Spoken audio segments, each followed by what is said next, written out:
The bottom half manages up, and the top half manages down. Part 6. The content for this podcast comes from my book, Advanced Success Secrets.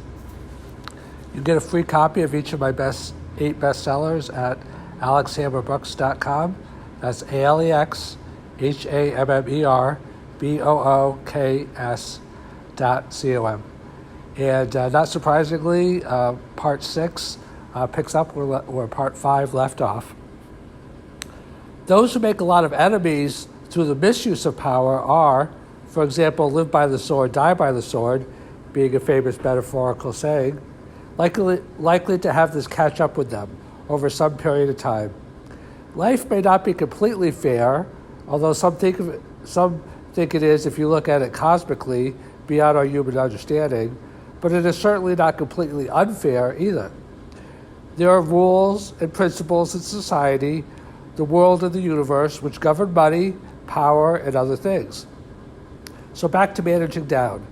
As money and success is an expression of value, those who manage down by creating value will be more successful and or make more money.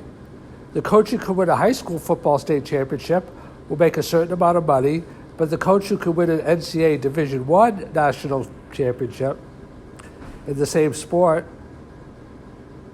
will certainly make quite a bit more. An assistant manager of a McDonald's who entrusted to manage 10 people can make a certain amount of money, but the top assistant to the President of the United States, namely the Vice President, would not only make significantly more, and government salaries are lower than respective responsibilities in other disciplines, and have, of course, much greater impact to boot, although perhaps this is not the best example, as some claim that the office of Vice President, famously enough, can have little to no impact.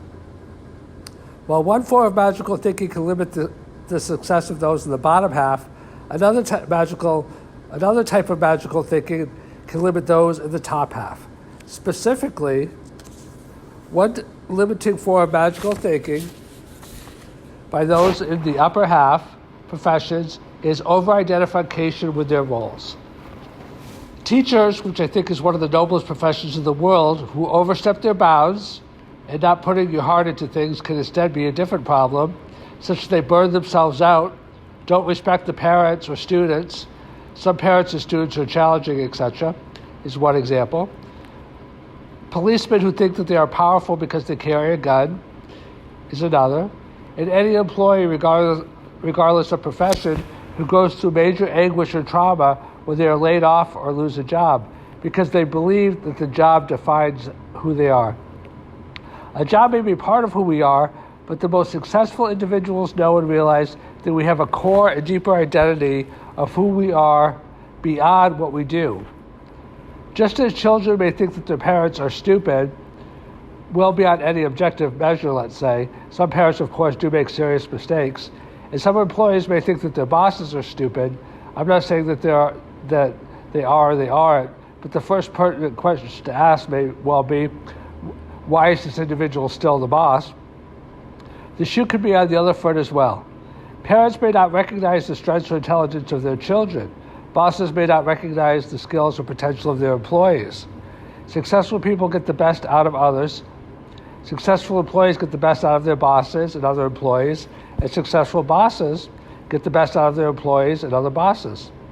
It's been said that every boss has another boss. You may be the boss at work over 10,000 employees, but when you get in your car, the police officer can still pull you over for perceived or actual offense. Your kids still may or may not listen to you. Your wife still or may not love you. Or to be equal, if the boss is a woman, your husband. What I'm trying to say is that even though the bottom half manages up and the top half manages down, and there are differences between the two, we're all in the human soup together.